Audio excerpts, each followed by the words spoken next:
अलग अलग पार्ट्स बनते हैं। ये तो स्केलियन है, नॉर्मल ट्रायंगल है। और एक नॉर्मल ट्रायंगल का क्षेत्रफल का एक और फॉर्मूला होता है बच्चे, कि अगर मैं इस पर एक परपेंडिकुलर डाल दूं, हाइट h, जिसको क्या बोलते हैं, हाइट बोलते हैं, और इसको क्या बोल दूं, बेस, अलग से ही बना देता हूं।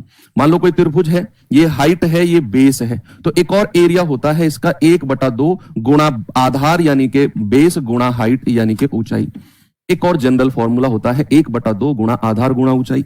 मेरे साथ इनको रिवाइज करना है, याद भी करना है, ठीक है, क्योंकि एक सवाल नहीं बच्चे, पॉइंट से भी बच्चों के सिलेक्शन होते हैं, ध्यान रखना। अगर आपके दिमाग में ये मेंटेलिटी है कि मेंसुरेशन का एक सवाल मैं छोड़ दूंगा, तो आप अपने कैरियर को रिस्क पर रखकर ये डिसीजन ले रहे होंगे। तो समबाहु त्रिभुज यानी कि इक्विलेटरल ट्रायंगल बच्चे वो होता है जिसकी तीनों साइड बराबर होती हैं। उसका पेरीमीटर होता है सारी भुजाओं का सम 3a, क्षेत्रफल होता है √3/4 a², हाइट यानी कि ये वाली परपेंडिकुलर होता है इसका √3/2 इंटू a। अब इसमें दो मोस्ट इंपोर्टेंट चीजें होती हैं। एक होता है समबाहु त्रिभुज का अंतःवृत्त, अंतःवृत्त की त्रिज्या यानी कि अंदर कोई सर्किल है उसका रेडियस होता है a/2√3, और एक होता है इसका परिवृत्त। तो परिवृत्त की त्रिज्या कैपिटल R बोलते हैं, उसका फॉर्मूला होता है a/√3। और अब यहां से दो मोस्ट इंपोर्टेंट चीजें निकल के आती हैं, दो मोस्ट इंपोर्टेंट चीजें। क्या चीजें हैं वो यहीं पर मैं आपको बता देता हूं। देखो, जो समबाहु त्रिभुज में अंतःवृत्त की त्रिज्या और परिवृत्त की त्रिज्या का रेशियो होगा ना, वो हमेशा याद रखना बच्चे 1:2 होगा, हमेशा। अंतःवृत्त और परिवृत्त की त्रिज्या का रेशियो, मैं कह रहा हूं भुजा कोई भी हो, रेशियो हमेशा कभी भी सवाल में कहे ना 1:2 ही आपने लगाना है। और यही अगर आपको क्षेत्रफल का रेशियो पूछने लगे, अंतःवृत्त और परिवृत्त के क्षेत्रफल का रेशियो, बच्चे याद रखना आप इनका स्क्वायर कर दो, 1 का स्क्वायर 1 और 2 का स्क्वायर 4। अंतःवृत्त और परिवृत्त के क्षेत्रफल का रेशियो कहेगा तो दिमाग में सेट कर लेना 1:4 होगा, रेडियस का रेशियो कहेगा तो 1:2 होगा हमेशा। आगे बढ़ते हैं जरा, समद्विबाहु यानी कि आइसोसेलेस से ट्रायंगल की बात करते हैं। तो आइसोसेलेस से ट्रायंगल का मतलब होता है भाई कि जिस ट्रायंगल की दो साइड बराबर हो और तीसरी साइड अलग हो, दो साइड बराबर होंगी और तीसरी साइड उनसे अलग होगी। तो क्षेत्रफल क्या होगा, जो अलग साइड है ना, /4 √4b² यानी कि जो कॉमन साइड है, -a² जो साइड अलग है। ऊंचाई का मतलब है भाई कि अगर आप परपेंडिकुलर डालते हो तीसरी साइड पर तो हो जाएगा 1/2 4 गुणा जो कॉमन साइड है b² माइनस जो अलग है a²।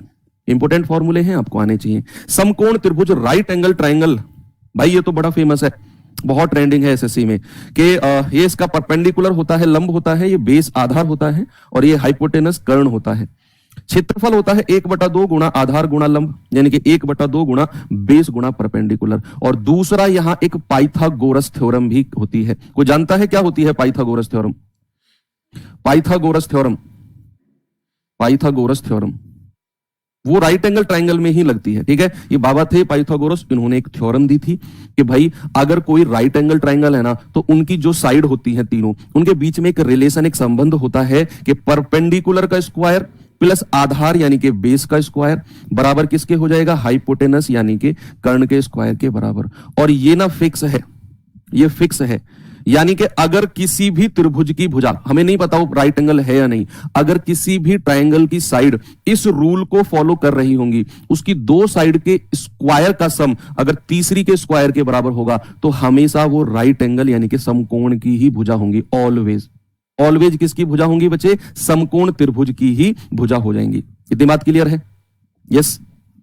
अगर मैंने ये बात बोल दी कि अगर तीन साइड ऐसी हो कि जो हमारे इस रूल को फॉलो कर रही हो तो समकोण की भुजा होंगी, तो ऐसी कुछ फिक्स नंबर है, ऐसे कुछ फिक्स भुजा, फिक्स साइड है जो इस रूल को फॉलो करती है और एग्जाम में बार बार पूछी जाती है, जिनको आपको ये रूल में रखकर चेक करने की जरूरत है ही नहीं। तो उनको अगर आप डायरेक्ट याद कर लेते हैं तो फिर आपके लिए बहुत अच्छा काम हो जाएगा। उससे पहले आपको मैं दो फॉर्मूले और बताता हूं कि किसी भी राइट एंगल ट्रायंगल समकोण त्रिभुज के अंदर अगर कोई सर्किल है तो उसका इन रेडियस होगा ये परपेंडिकुलर, ये बेस, ये हाइपोटेनस। बच्चे वो हो जाएगा perpendicular plus base minus hypotenuse divide by 2। Perpendicular plus base minus hypotenuse divide by 2 अंतःवृत्त की त्रिज्या, रेडियस ऑफ इन सर्किल।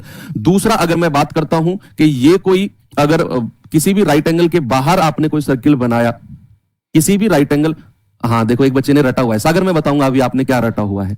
एक बच्चा देखो, यही तो गलती करते हो आप मेंसुरेशन में। मैं किसी भी राइट एंगल के बाहर एक सर्किल बनाता हूं तो उसका जो आपका सर्कम रेडियस होगा ना, जो परिवृत्त की त्रिज्या होगी बच्चे, वो हाइपोटेनस यानी कि कर्ण का आधा होगी।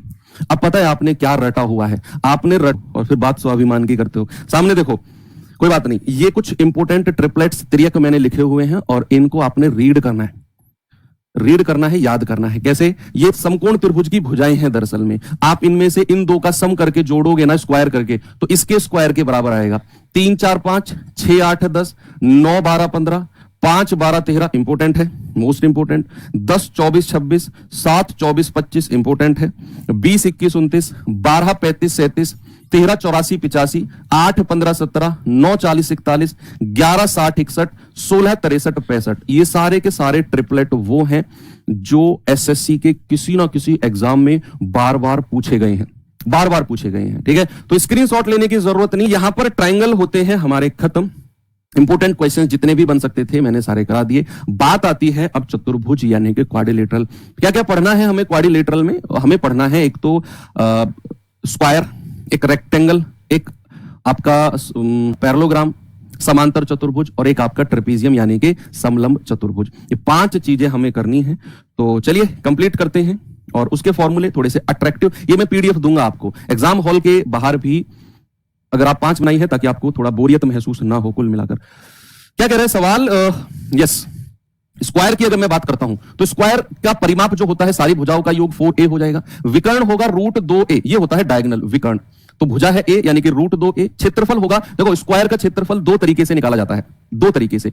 एक तो होता है कि अगर आपको साइड यानी कि भुजा दी हो तो भुजा का स्क्वायर कर दो। दूसरा, अगर आपको किसी सवाल में डायगोनल यानी कि विकर्ण दिया हो और आपसे कहे बताओ एरिया क्या होगा, तो याद रखना विकर्ण का स्क्वायर बटा 2 कर दो। विकर्ण से भुजा निकालोगे फिर स्क्वायर करोगे, ऐसा मत करना। आपने एक ही काम करना है, विकर्ण यानी कि डायगोनल का स्क्वायर बटे 2 करना है। अब चलिए इधर आ जाओ। इधर अगर कोई सर्कल आपका कोई वृत्त स्क्वायर के अंदर है तो उसका जो रेडियस होगा वो होगा इसकी भुजा का आधा, स्क्वायर की भुजा का आधा। और अगर किसी वर्ग के, किसी स्क्वायर के बाहर की तरफ सर्कल है तो इसका जो रेडियस होगा बच्चे, इसका जो कैपिटल आर की वैल्यू होगी वो होगी डायगोनल का आधा। डायगोनल यानी कि स्क्वायर का विकर्ण है डायगोनल, उसका आधा हम लोग कर देंगे। तो वो क्या होगा? आपका जो परिवृत्त होगा ना उसकी त्रिज्या, अंतःवृत्त की त्रिज्या, उसका साइड का आधा। तो इतना काम हो गया। अब अगर मैं बात करूं रेक्टेंगल यानी कि आयत की, तो इसकी लंबाई और चौड़ाई होती है, इसको लेंथ बोलते हैं और इसको ब्रेथ यानी कि चौड़ाई बोलते हैं। ये डायगोनल विकर्ण हो जाएगा। तो क्षेत्रफल होता है लंबाई गुणा चौड़ाई, परिमाप होता है 2 और लंबाई प्लस चौड़ाई यानी कि सारी भुजाओं को जोड़ दो। ये लंबाई है तो ये भी सॉरी उल्टा लिख दिया मैंने, ये लंबाई है, ये चौड़ाई है, ये चौड़ाई है तो ये भी चौड़ाई, ये लंबाई है तो ये भी लंबाई, सबको जोड़ेंगे तो 2l + b परिमाप मिलेगा। विकर्ण होता है √(l² प्लस का b²। ओके, इतनी बात क्लियर है। अब द मोस्ट इंपोर्टेंट चीज मैं आपको बताने वाला हूं, जरा देखना क्या मैं यहां देख रहा हूं। देखिए इसको थोड़ा सा अलग कर दो, इस वाले पार्ट को, इधर अलग है उधर अलग पार्ट है। रास्ते का क्षेत्रफल, इंग्लिश में अगर मैं कहूं तो एरिया ऑफ पाथ। अगर मैं बात करता हूं आयत की, बच्चे आयत में क्या होता है? बाहर, देखो 3 केस बनते हैं। एक बनता है बाहर की तरफ रास्ता, एक बनता है अंदर की तरफ रास्ता और एक बनता है बीच में रास्ता। एक बनता है पाथ आउटसाइड, पाथ इनसाइड और एक बनता है पाथ मिडवे। अगर मैं कहूं पाथ आउटसाइड बाहर की तरफ, यानी कि ये कोई हमारा आयत है, लंबाई चौड़ाई इसकी भुजा है और इसमें ना बाहर की तरफ घूमने के लिए रास्ता बनाया है, जिसकी ब्रेथ, जिसकी जो आपकी चौड़ाई है ना रास्ते की, वो x है।